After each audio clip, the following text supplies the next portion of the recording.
Agradecemos su presencia virtual a esta reunión blanca de nuestra logia José Mejía Lequerica. La masonería, para quienes no nos conocen, es una institución que fundamenta su accionar en la formación de seres humanos, sobre la base del tríptico libertad, igualdad y fraternidad. A través de sus miembros se ha proyectado históricamente, contribuyendo en las grandes transformaciones hacia la construcción de un mundo diferente, en donde el ser humano y la naturaleza de la que forma parte sean sus principales preocupaciones. Les damos pues la bienvenida para compartir con nosotros nuestros trabajos. Quiero indicarles que esta reunión está siendo transmitida por Zoom, pero además por Facebook Live de la Logia José Mejía Lequerica, por YouTube y por la radio online Hoja de Ruta, a quienes desde ya agradecemos profundamente por difundir esta reunión. Contamos con la presencia de queridos hermanos de varios países como son Ecuador, México, Chile, Argentina. Gracias a todos, queridos hermanos, por acompañarnos. En primer lugar, queremos hacer la presentación de nuestra revista digital a la que hemos denominado Allende, un sendero más allá del horizonte, cuyo objetivo es difundir el pensamiento de la masonería progresista a la ciudadanía en general. Por ello, doy la palabra a nuestro venerable maestro, el querido hermano Eduardo Puente Hernández.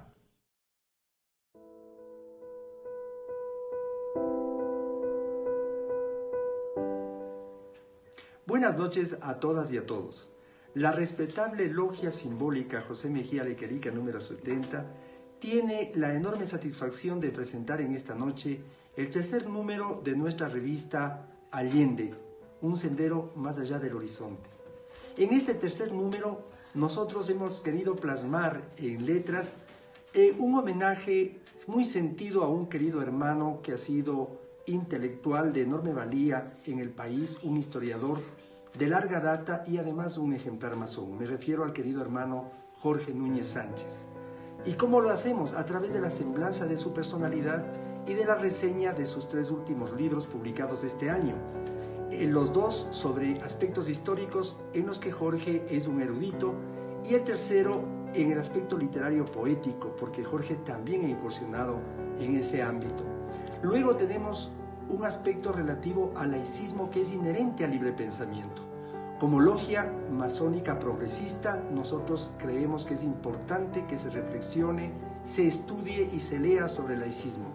En esta oportunidad presentamos los antecedentes históricos del laicismo. Y luego tenemos dentro del proyecto un futuro cercano, un proyecto colectivo, en el que han estado inmersas tanto la logia José Mejía Lequerica como la logia Unión Latinoamericana. Hemos desarrollado un trabajo colectivo incluso con hermanas y hermanos de otras logias y de otros orientes. Y presentamos en esta ocasión el resultado de una de esas comisiones que trabajaron colectivamente, acerca del rol del Estado en la época de la pospandemia. Queremos decirles a todas y a todos que nos ayuden a difundir este órgano de difusión, valga la redundancia, de nuestra querida logia José Mejía Lequerica, y sobre todo que disfruten de la lectura de estos artículos que les ofrecemos a todos ustedes. Muchas gracias.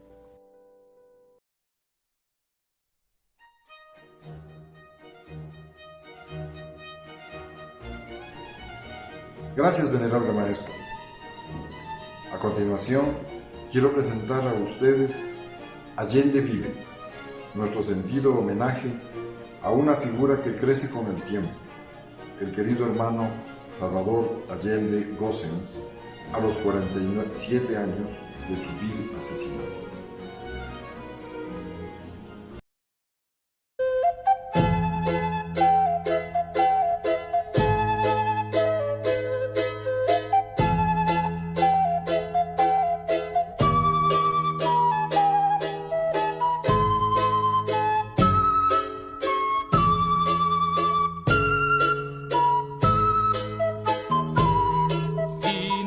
Tierra nos pide tener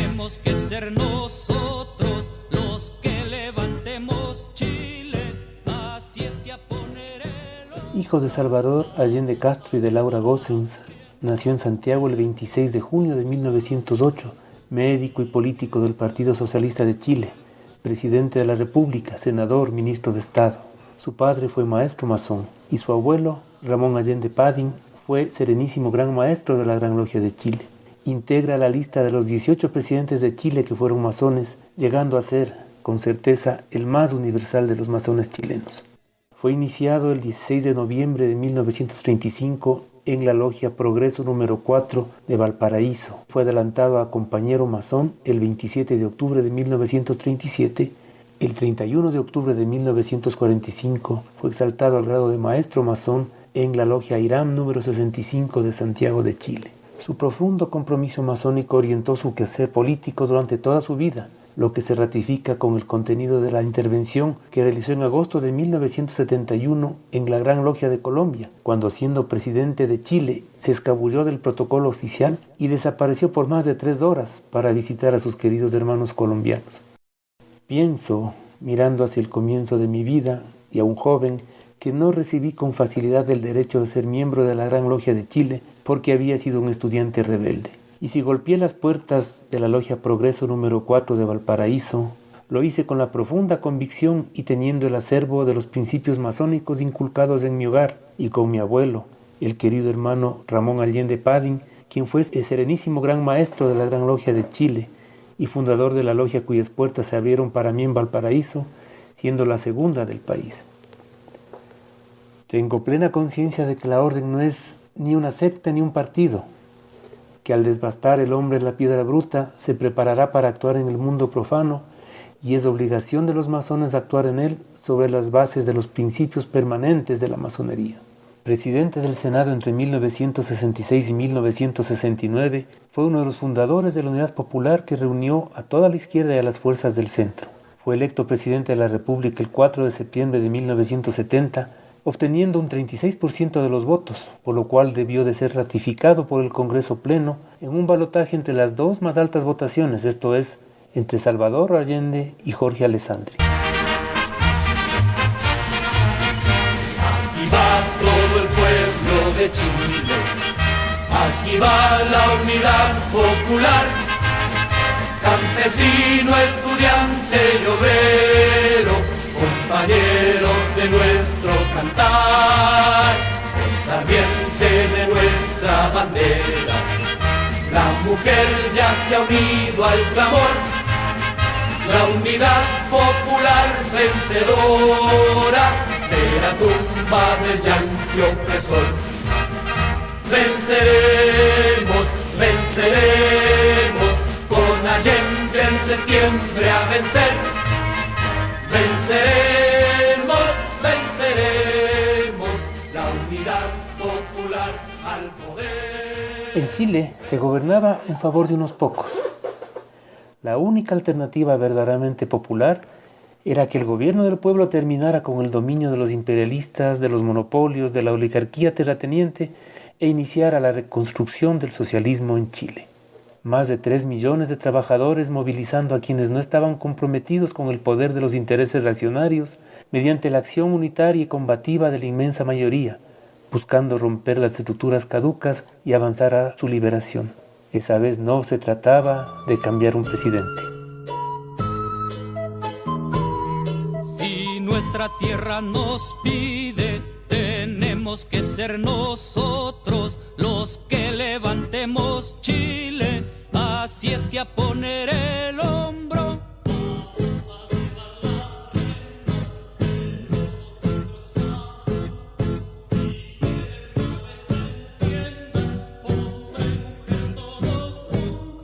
Porque esta vez no se trata de cambiar un presidente, será el pueblo quien construya un Chile bien diferente. Los imperialistas y las clases dominantes del país combatieron a la unidad popular con una campaña de engaños y burdas mentiras, pretendiendo convencer al pueblo chileno de que la libertad estaba en peligro, que la violencia se adueñaría del país. Pero las fuerzas populares no cayeron en esas argucias. Se constituyeron los comités de la unidad popular en cada fábrica, en cada población, en cada oficina, en cada escuela. La Unidad Popular orientaba la movilización del pueblo chileno, preparándose para ejercer el poder popular. Durante la campaña, los contenidos esenciales del programa de gobierno eran enriquecidos con la discusión y el aporte del pueblo. Estos contenidos quedaron establecidos en un acta del pueblo que vendría a ser, para el gobierno popular, una especie de mandato irrenunciable. Entre otros, el gobierno popular preservará los derechos democráticos y las conquistas de los trabajadores, transformará las instituciones para instaurar un nuevo Estado en el que los trabajadores y el pueblo tengan el real ejercicio del poder, sustentará su fuerza y autoridad en el apoyo que le brinda el pueblo organizado, respetará los derechos de la oposición dentro de los marcos legales. Aunque existe el antecedente de Jacobo Arbenz, un militar progresista de tendencia socialista, conocido como el Soldado del Pueblo, quien fue elegido presidente de Guatemala en 1950, por primera vez en la historia del mundo occidental, un candidato marxista llegaba a la presidencia de la República a través de las urnas. Salvador Allende Gossens había ganado las elecciones. Nunca como ahora, la canción nacional tuvo para ustedes y para mí tanto y profundo significado. En nuestros discursos lo dijimos, somos los herederos legítimos de los padres de la patria y juntos haremos la segunda independencia, la independencia económica de Chile. Ciudadanas y ciudadanos de Santiago, trabajadores de la patria, ustedes y solo ustedes son los triunfadores. Los partidos populares y las fuerzas sociales han dado esta gran lección que se proyecta más allá, reitero, de nuestras fronteras materiales. En julio de 1971, por iniciativa del presidente, el Congreso aprobó la ley para la nacionalización de la gran minería del cobre. Implementó una política de redistribución del ingreso y de reactivación de la economía. La ley de reforma agraria aprobada en la presidencia de Eduardo Frei le permitió avanzar rápido en la expropiación de grandes latifundios. Se restablecieron las relaciones bilaterales con Cuba y se iniciaron relaciones con China, Corea del Norte, Vietnam del Norte y la entonces Alemania Oriental. Se integraron las organizaciones sociales para compartir responsabilidades y desarrollar iniciativas en sus respectivos ámbitos de acción. Se abrieron canales para que se expresen los trabajadores y las organizaciones sociales para la toma de decisiones y la fiscalización del funcionamiento de la administración estatal.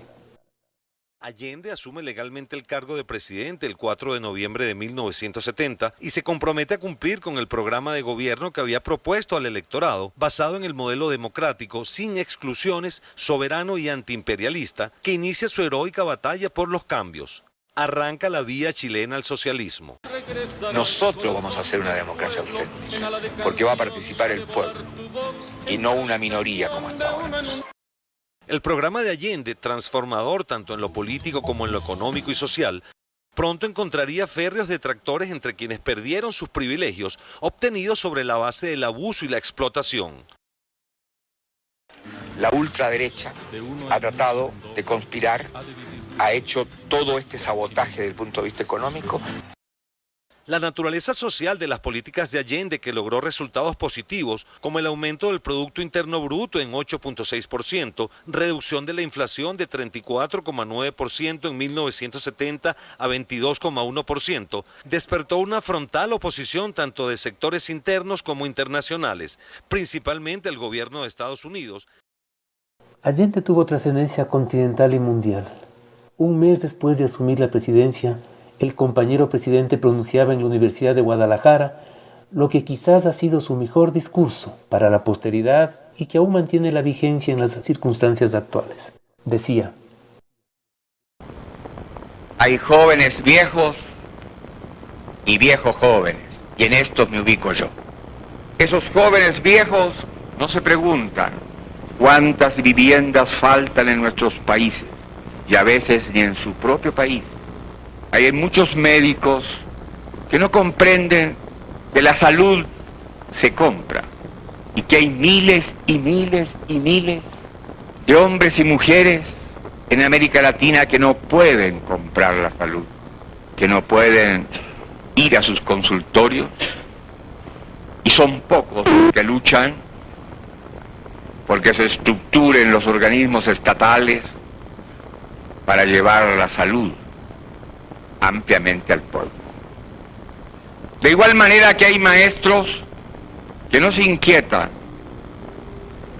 que haya también cientos y miles de niños y de jóvenes que no pueden ingresar a las escuelas. En América Latina, continente de más de 220 millones de habitantes, hay 100 millones de analfabetos y semianalfabetos. En este continente hay más de 30 millones de cesantes absolutos y la cifra se eleva por sobre 60 millones, tomando en consideración aquellos que tienen trabajos ocasionales. El 53% de la población se alimenta en condiciones por debajo de lo normal. En América Latina faltan más de 28 millones de viviendas. En estas circunstancias cabe preguntarse, ¿cuál es el destino de la juventud? Nosotros tenemos que entender que cuando hablamos de una universidad comprometida, estamos hablando de una universidad que entienda que para que termine esta realidad brutal se requiere un profesional comprometido con el cambio social.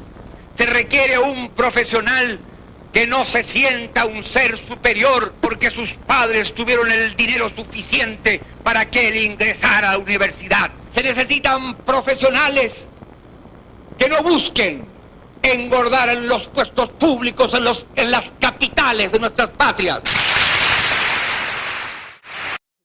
En el Foro Mundial de las Naciones Unidas, el 4 de diciembre de 1972, pronunció un discurso que se recuerda como el más aplaudido en la historia de un presidente ante las Naciones Unidas. Estamos frente a un verdadero conflicto frontal sobre las grandes corporaciones transnacionales y los estados.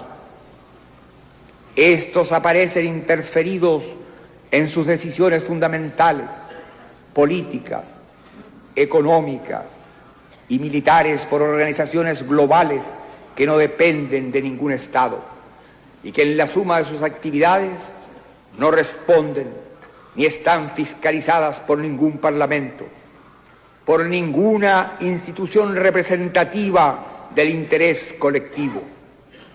En una palabra, es toda la estructura política del mundo la que está siendo socavada. Las grandes empresas transnacionales no solo atentan contra los intereses genuinos de los países en desarrollo, sino que su acción avasalladora e incontrolada se da también en los países industrializados donde se asientan.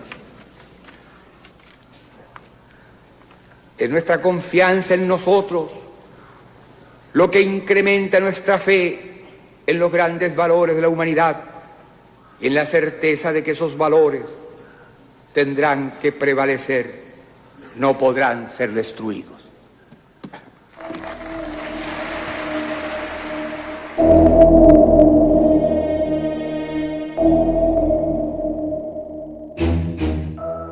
Salvador Allende, masón, marxista, radical y progresista confeso, generaba desconfianza entre las cúpulas estadounidenses, quienes querían evitar a toda costa la expansión del comunismo en su continente.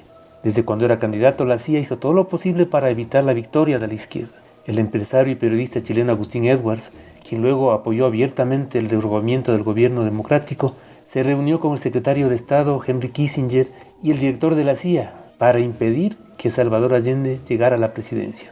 Ya con Allende en el poder, el presidente Nixon entregó los fondos para desestabilizar al gobierno, cuyo ejemplo podría ser contagioso.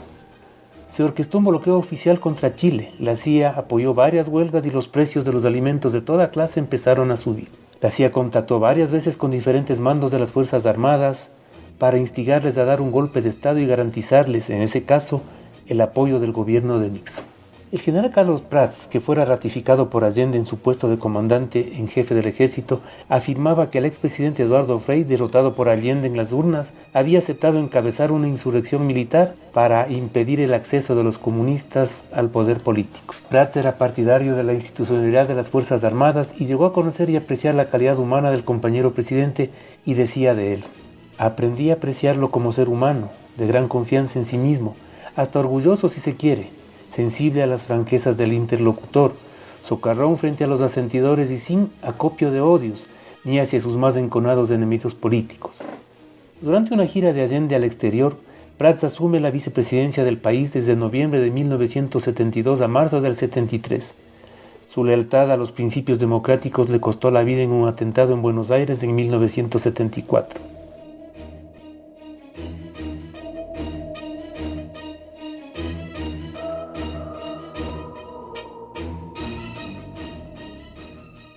En contraposición a la actitud de Prats, poco a poco la CIA encontró a un militar dispuesto a derrotar a Allende. Los contactos con el futuro dictador se iniciaron en agosto de 1971, 2 años antes de la traición de Augusto Pinochet a su presidente. Los chilenos vean lo que es el comunismo. Cuando los chilenos entiendan los engaños, la falacia, cómo lo están engañando, van a darse cuenta que este gobierno tiene razón. A pesar de los contactos secretos con los estadounidenses, hasta el 11 de septiembre de 1973 ningún comandante en jefe del ejército había traicionado la confianza del presidente de Chile. Sin embargo, para justificar su desacuerdo con el presidente socialista, se dice que inventó una conversación con varios oficiales y generales durante la noche de las elecciones. El pueblo de Chile no sabe el camino que ha tomado. Ha sido engañado, pues parece ignorar a dónde nos llevará el marxismo-leninismo. De esta forma, el dictador trató de esconder sus ansias de poder, alegando un motivo político. En la madrugada del 11 de septiembre de 1973, los golpistas tomaron la ciudad de Valparaíso y el presidente compañero Salvador Allende se dirigió a La Moneda. Al llegar, el compañero presidente nota que los carabineros estaban ya en posición de defensa al interior del Palacio de Gobierno. El presidente Allende estaba en comunicación vía telefónica con Radio Magallanes, que aún estaba transmitiendo en vivo lo que sucedía desde el Palacio de la Moneda. Era el único que estaba habilitado. Cuando ya estaba claro que había una gran sublevación, el presidente Allende estaba tan preocupado por lo que le estuviera pasando al general Pinochet, a tal punto que, muy dolido, comenta con uno de sus colaboradores: el pobre Pinochet debe estar preso. El día 10 de septiembre, el presidente Allende iba a anunciar públicamente un plebiscito que resolvería la crisis política que vivía el país. Si Allende perdiese el referéndum, renunciaría. Allende confió en Pinochet y le contó su iniciativa, pero el traidor le convenció para que aplazara el anuncio hasta el día 11. Y es que Pinochet tenía ya planificada su traición, por lo que nunca se pudo convocar ese plebiscito. Allende se da cuenta de la traición de Pinochet cuando se entera de que se encontraba en su puesto de mando, en la central de telecomunicaciones en el centro oriente de Santiago. Se gestaba el bombardeo de La Moneda y el asesinato de Salvador Allende, según las órdenes y conversaciones de Pinochet y otros altos mandos que estaban en permanente contacto, según se comprueba en las comunicaciones radiales registradas ese fatídico martes 11 de septiembre de 1973. Los milicos comienzan su incursión al Palacio de la Moneda. La guardia personal del presidente tenía pocas armas para defenderse. No eran más de 30 personas, incluyendo al propio compañero presidente como un soldado más. Tanques y ametralladoras comienzan a abrir fuego. La orden de la escolta era que los militares no entraran al Palacio de la Moneda. Desde allí, el compañero presidente emitió su último comunicado en el que advertía al pueblo del alzamiento militar. No llamaba al pueblo a las armas ni a la violencia, sino a la prudencia. Cerca de las 10 de la mañana, el compañero presidente se pronunciaba en Radio Magallanes, que aún no había sido silenciada. Seguramente la última oportunidad en que me pueda dirigir a ustedes. La Fuerza Aérea ha bombardeado las torres de Radio Portales y Radio Corporación. Mis palabras no tienen amargura sino decepción, y serán ellas el castigo moral para los que han traicionado el juramento que hicieron. Este es un momento duro y difícil. Es posible que nos aplaste, pero el mañana será del pueblo, será de los trabajadores. La humanidad avanza para la conquista de una vida mejor. Compatriotas, es posible que silencien las radios y me despido de ustedes. En este momento pasan los aviones. Es posible que nos acribillen, pero que sepan que aquí estamos, por lo menos con nuestro ejemplo, para señalar que en este país hay hombres que saben cumplir con la obligación que tienen. Yo lo haré por mandato del pueblo y por voluntad consciente de un presidente que tiene la dignidad del cargo y la conciencia de haber sido honesto en el desempeño de sus funciones. Otros hombres, este momento gris y amargo, donde la traición pretende imponer. Sigan ustedes sabiendo que mucho más temprano que tarde, de nuevo abrirán las grandes alamedas por donde pase el hombre libre para construir una sociedad mejor. ¡Viva Chile! ¡Viva el pueblo! ¡Vivan los trabajadores! Estas son mis últimas palabras. Tengo la certeza de que mi sacrificio no será en vano. Tengo la certeza de que por lo menos será una lección moral que castigará la felonía, la cobardía y la traición.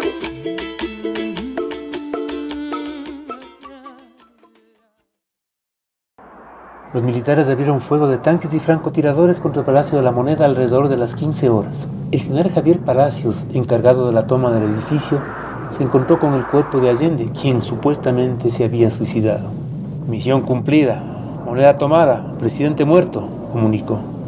Así se consumó la infamia, la traición y la ignominia. De este modo comenzaría la larga dictadura de Augusto Pinochet que, gracias a Estados Unidos, derrocó a un gobierno democrático para instaurar un régimen militar por el que años más tarde sería juzgado.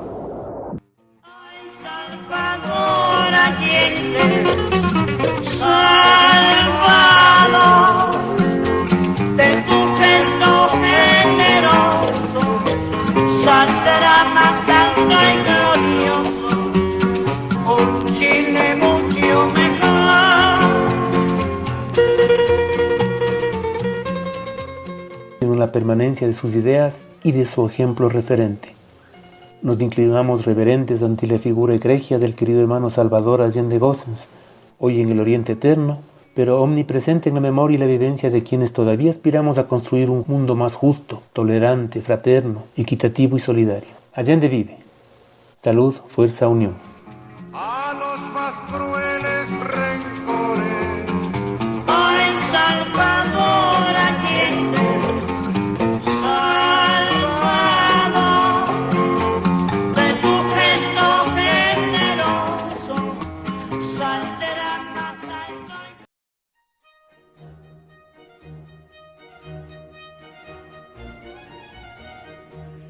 Sin duda, es estremecedor lo que ocurrió aquel fatídico día.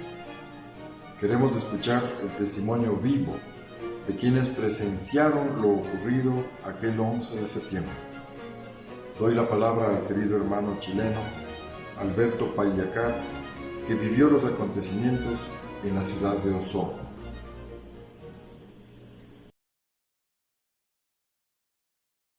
Han transcurrido muchos años desde el nefasto golpe de Estado gestado antes del 11 de septiembre de 1973 y ejecutado el día 11 de ese mismo mes. La vivencia de ese día marcó con fuego mi historia y la de muchos otros compatriotas. Mi intención es contarles a ustedes algunos recuerdos. 10 de septiembre.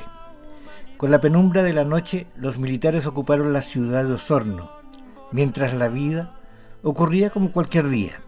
Los camiones militares de combate se ubicaron en los puntos estratégicos de la ciudad.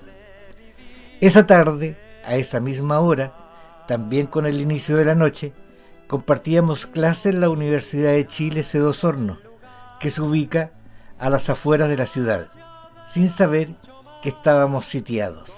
¿Quiénes éramos? Jóvenes, hombres y mujeres, casi todos con militancia política, entremezclados con trabajadores que ingresaron a estudiar mediante un convenio entre la Central Única de Trabajadores y la universidad. 11 de septiembre. Las informaciones radiales confusas de ese día, en la mañana hablaban abiertamente de un pronunciamiento militar y se señalaba que las Fuerzas Armadas habían tomado el control del país y del gobierno. Era las 7:30 de la mañana y me fui a la universidad. Una vez allí, distintos grupos de estudiantes conversaban sobre el acontecer, todos intranquilos, daban señales de que algo que no sabían qué era, pero que estaba comenzando, y las especulaciones sobre lo ocurrido eran un hecho. Mientras tanto, la ciudad de Osorno completamente ocupada por militares y carabineros, mientras nosotros esperábamos que los militares se tomaran la sede de la universidad. 9 de la mañana. Ingreso a la clase de un querido profesor que intentó mantener la normalidad de sus tareas, pero le fue imposible. Los acontecimientos a esa hora fueron más fuertes. La clase era en el aula magna. Allí mi profesor señaló con tristeza y rabia lo que se venía a venir y hace alusión a la historia y a los cambios que se generarían en el país. Su mirada fue premonitoria de lo que nos esperaba. 10:30. La comunidad universitaria se reunió para debatir el qué hacer. Todavía no ingresaban los militares a la universidad y el rumor de su llegada era el comentario latente.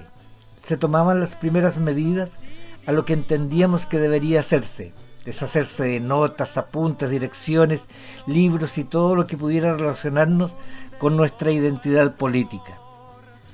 Las recomendaciones de cómo proceder surgían del imaginario. Los consejos que nos dábamos unos a otros eran desde los lógicos a los ilógicos. La asamblea universitaria discutió sobre el acontecer y como resultado de dicha deliberación surgieron dos conclusiones. La primera, defender al gobierno legalmente constituido, a sus trabajadores, al pueblo en general y en particular a Salvador Allende. Segundo, que cada universitario comprometido con su pueblo debería dirigirse a sus respectivos puestos políticos para organizar la defensa del gobierno. Cordones industriales, poblacionales, sindicatos eran nuestro destino. Y salíamos llenos de idealismo a cumplir con nuestra tarea. Respondía sin duda al romanticismo y a la juventud.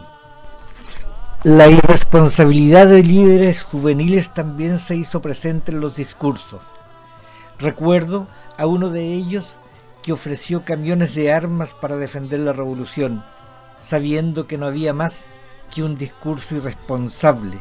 El infantilismo revolucionario de ese dirigente arriesgó la vida de muchos compañeros. 11:15, 11:30. Carabineros de Chile cerca a la universidad junto con militares. Estudiantes, profesores y trabajadores de la universidad comenzamos a retirarnos hacia Osorno. No había locomoción colectiva. 12 horas. Caminar junto a otros compañeros viendo los camiones con militares en todo el trayecto, completamente rodeados y con miedos contenidos, haciéndonos los fuertes, porque deberíamos cruzar un puente, el puente Chuyaca. Allí éramos retenidos, requisados por los militares que detenían a toda persona y se dedicaban a pedir documentos, a detener a indocumentados y a cortar el pelo con cuchillo a quienes portaban frondosas cabelleras producto de la moda de aquel entonces. Por otro lado, partidarios del golpe se reunían en oficinas y celebraban lo que ocurría en el país junto con la ocupación militar de nuestra universidad. Estos posteriormente elaboraron listas de profesores, estudiantes, funcionarios y trabajadores que fueron llamados a presentarse a investigaciones de Chile, al regimiento Arauco y a carabineros y sometidos unos a detención arbitraria, tortura, desaparición y presidio solo por el hecho de ser partícipes de un ideal. Señalar que hubo delación por parte de los miembros de la propia comunidad universitaria es así. Los delatores, previo al golpe, compartían cafés con nosotros, nos saludaban y gestaban su delación. Se transformaron en cómplices de la dictadura y en sus conciencias llevan, y eso espero, a jóvenes idealistas que fueron salvajemente torturados, encarcelados y desaparecidos. Este recuerdo es parte de una nota que envié hace 2 años a mi comunidad universitaria y les señalé que era para recordar parte de la historia de esa casa de estudios, y que no quería dejar pasar sin contárselas para que tengan presente, porque por los mismos lugares por donde ustedes transitan, les decía, caminaron muchos jóvenes idealistas, soñadores que participaron de una universidad comprometida con los cambios sociales y donde estos, junto a la tarea de formarse profesionalmente, pensaban cómo servir a su pueblo. Parece consigna, pero cada día muchos nos adentrábamos a trabajos en poblaciones, sindicatos, los fines de semana, a trabajos voluntarios, tirando pala, haciendo zanjas para instalar agua potable, alfabetizando, en fin, universitarios con compromiso social y político. Quería, les decía, relatar lo ocurrido de manera simple, quizás marcado por la emotividad, intentando no hacer juicios, pero los tengo, y señalar esta vivencia del 11 de septiembre en nuestra casa de estudio, la cual estuvo marcada por la vida política y social del país. Lo que tengo claro hoy en día es que todos tienen una opción sobre lo ocurrido. Ese día no es indiferente, pero entiendo que hombres y mujeres, por el servilismo mal entendido, se mancharon las manos con sangre. Y más triste es que han convivido o convivieron con nosotros llevando la carga de la delación. Pero también me queda claro que surgieron en esos momentos de dolor hombres y mujeres que levantaron la esperanza de la solidaridad, la más pura, cual es proteger al perseguido. 13 horas de ese 11 de septiembre y a la fecha. Hay compañeros que nunca volví a ver. Hay compañeros que después de 8 o 10 años de cárcel nos volvimos a abrazar. Hay amigos que sueñan como yo con las 40 medidas de la Unidad Popular. Hoy comparto con ustedes, mis queridos hermanos y hermanas, parte de estos recuerdos que escribí para mi comunidad universitaria y que son constitutivos de mi historia. Un abrazo para cada uno de ustedes.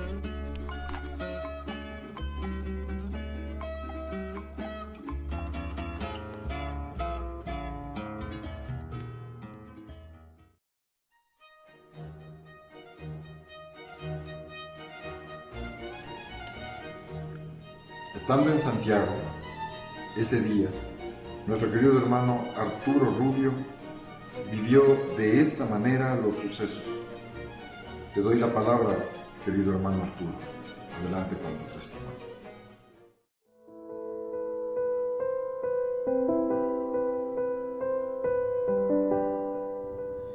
...11 de septiembre de 1973...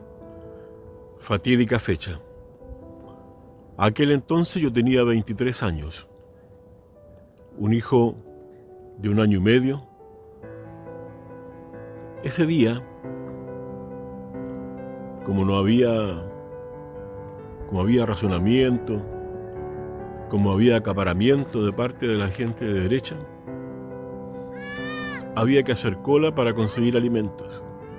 Mi señora muy temprano había decidido ir a hacer cola a la panadería para conseguir pan. Posteriormente llegó mi padre a la casa a avisarme que había golpe de Estado y que por favor no saliera. Bueno, a la voz de golpe de Estado, simplemente me levanté y salí a cumplir y decidí irme directamente a la radio. Pasé a dejar a mi hijo a la casa de mis padres y me fui a pie. Me fui directamente por la calle San Diego y allí fui viendo cómo los militares se iban tomando las calles. Las tropas avanzaban en hileras en ambos costados de las aceras, al trote. Por el rostro, yo diría que eran soldados conscriptos. al llegar a las inmediaciones de la Radio Nacional, que estaba cerca, a unos pocos pasos, del Palacio de Bellas Artes. A una cuadra de allí me detuve y observé la entrada de la radio, la puerta de acceso. Decidí avanzar lentamente por la misma acera y al llegar a la puerta ingresar rápidamente. Allí estaban casi todos mis compañeros. Faltaban muy pocos que llegaran. La unidad a la cual yo estaba tenía la misión de llevar los equipos de transmisión a una casa de seguridad. Por cierto, la radio no estaba transmitiendo, había sido acallada mediante un bombardeo, al igual que las otras radios que defendían el gobierno popular. Cargamos 3 personas, 2 compañeros y yo, el camión, con todos aquellos instrumentos que pensamos que en algún minuto podríamos ocupar. Y nos dirigimos a nuestra casa de seguridad que estaba al otro lado del Mapocho, cerca del Cerro Blanco. Cruzamos el Mapocho, ayudados por los militares, que nos permitían avanzar rápidamente, dado el tamaño del camión. Y así fue como llegamos a nuestra casa de seguridad. En el barrio, que era un barrio residencial, habían algunos vecinos celebrando, con la radio fuerte, banderas chilenas. Nosotros rápidamente aculatamos el camión en la puerta de acceso de nuestra casa de seguridad y bajamos todos nuestros equipos.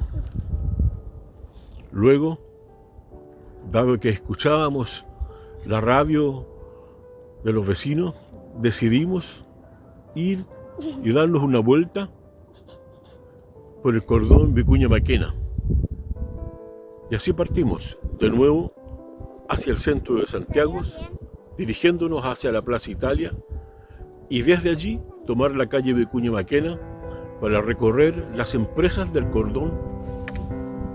Y ahí encontramos a nuestros compañeros que se habían tomado las industrias, muchos de ellos en el techo, a puño alzado. Eso nos alegró, nos llenó de energía, pensando en que el pueblo estaba con el pueblo. Y por otro lado, teníamos un sentimiento encontrado, ya que habíamos visto las tropas cómo avanzaban por Santiago con todo su armamento de guerra. Decidimos dejar el camión en la casa del chofer, pues era el único que tenía espacio y lugar para estacionarlo. Así es que emprendimos el viaje hacia el sur de Santiago, a un barrio popular. Allí llegamos, los familiares del compañero se alegraron, y allí tuvimos que decidir cambiarnos nuestro aspecto, es decir, afeitarnos para poder llegar a nuestros hogares. El compañero nos acercó, a mí me dejó cerca de la carretera norte-sur y emprendí el regreso a casa por la carretera norte-sur, donde se veía a lo lejos humear La Moneda. No vimos los aviones que la bombardearon, pues íbamos en el camión.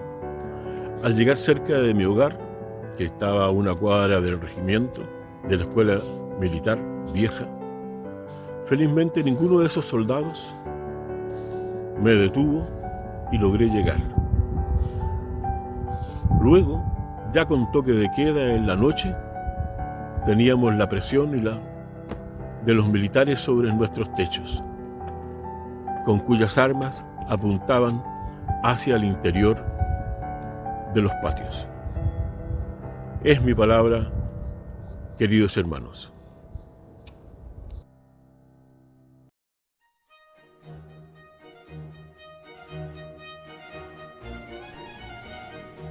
Luego de cerca de 50 años, El pueblo chileno ha roto el silencio y nos ha entregado muestras de dignidad en su lucha contra la injusticia, y por ello podemos pisar nuevamente las calles de Santiago. La voz del cantautor chileno que vive en Ecuador, Leonel Valenzuela, nos acompaña precisamente con esta hermosa canción. Queridos amigos, soy Leonel Valenzuela, cantautor chileno radicado en Ecuador muchos años. Quiero mandar un abrazo, un saludo y un agradecimiento a mis amigos de la Logia Masónica José María Lequerica, de la Gran Logia Masónica Equinoccial del Ecuador. Y a la vez un abrazo y un saludo a los masones, a la gente de bien de América y del mundo, gente que está luchando en Chile, que está trabajando arduamente para recuperar la dignidad que nos han robado. Un abrazo para ustedes.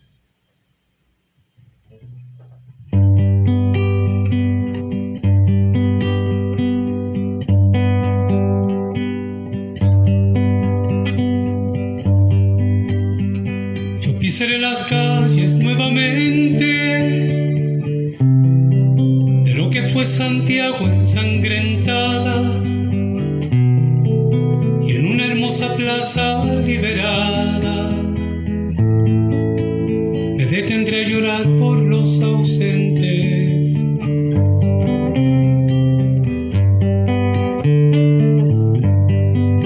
Yo vendré del desierto calcinante y saldré de los bosques y los lagos y evocaré en un cerro de Santiago a mis hermanos que murieron antes.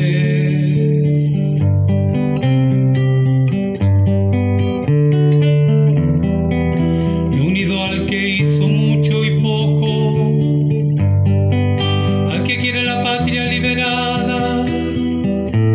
Dispararé las primeras balas, más temprano que tarde y sin reposo. Retornarán los libros, las canciones que quemaron las manos asesinas. Renacerá mi pueblo de su ruina y pagarán su culpa los traidores.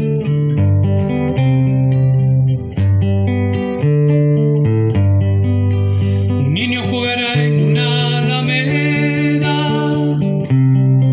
y cantará con sus amigos nuevos, y ese canto será el canto del suelo a una vida cegada en la moneda. Yo pisaré las calles nuevamente de lo que fue Santiago ensangrentada, y en una hermosa plaza liberada me detendré a llorar por los ausentes.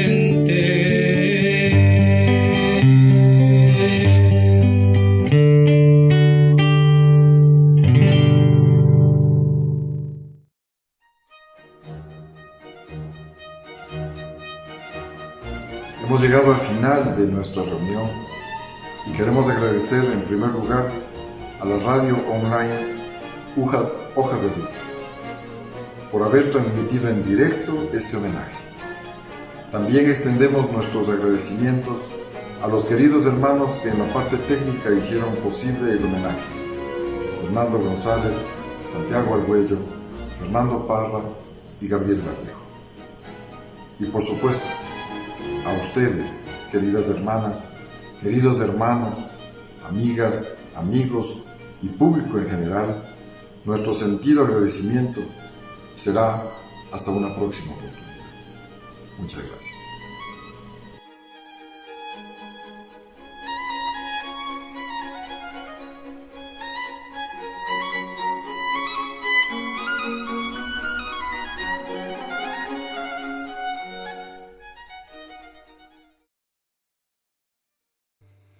Esta canción no ha sido jamás grabada ni cantada en público. Se llama simplemente Allende.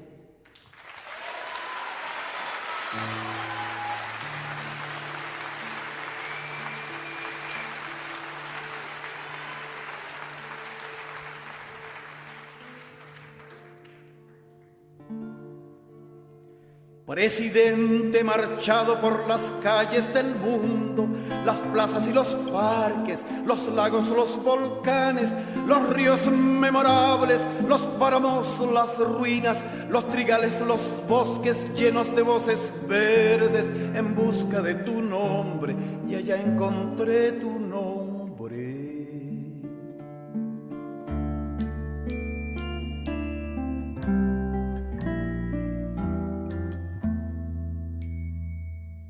He pescado botellas en el mar con tu rostro, dibujado en oscuros papeles navegantes y poemas tallados a cuchillo en las mesas de bares infinitos cerca del fin del mundo.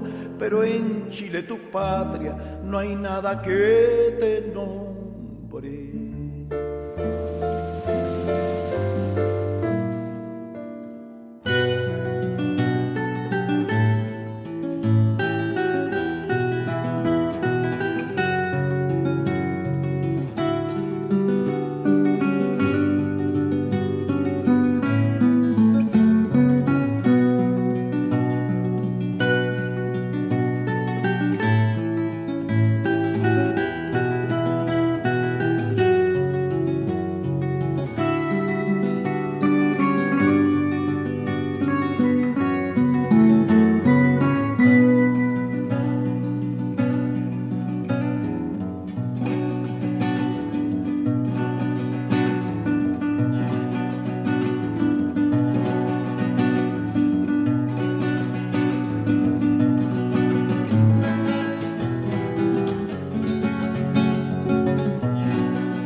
Minutos para las 12 del día, para el mediodía del 11 de septiembre de 1973, aparece un avión caza reacción volando por sobre La Moneda y se hace este cumplimiento del ultimátum que entregaron los militares a los defensores de La Moneda para que desalojen el país bajo pena de que este sea atacado por aire.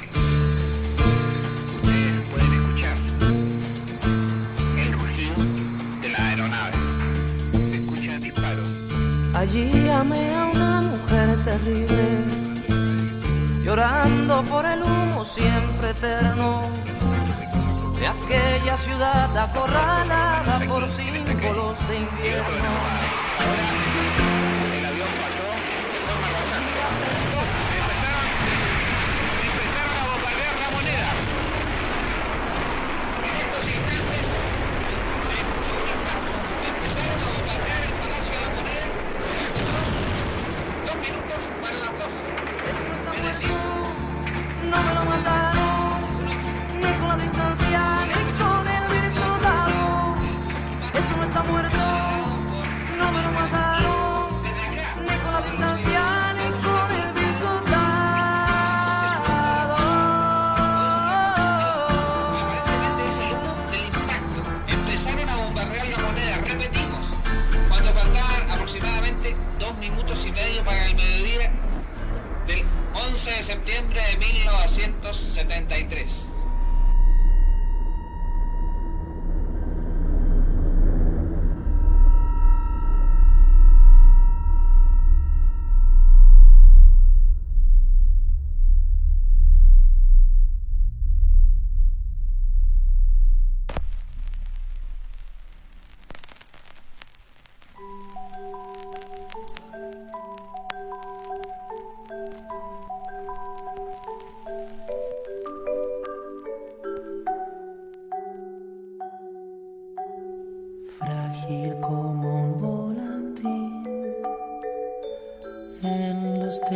patios de barrancas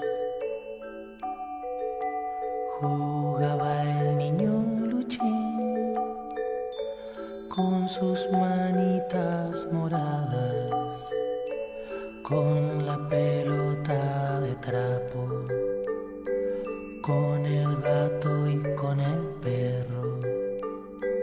El caballo lo miraba. En el agua de sus ojos se bañaba el verde claro. Gateaba su corta edad con el potito embarrado, con la pelota de trapo, con el gato y con el perro. El caballo lo miraba.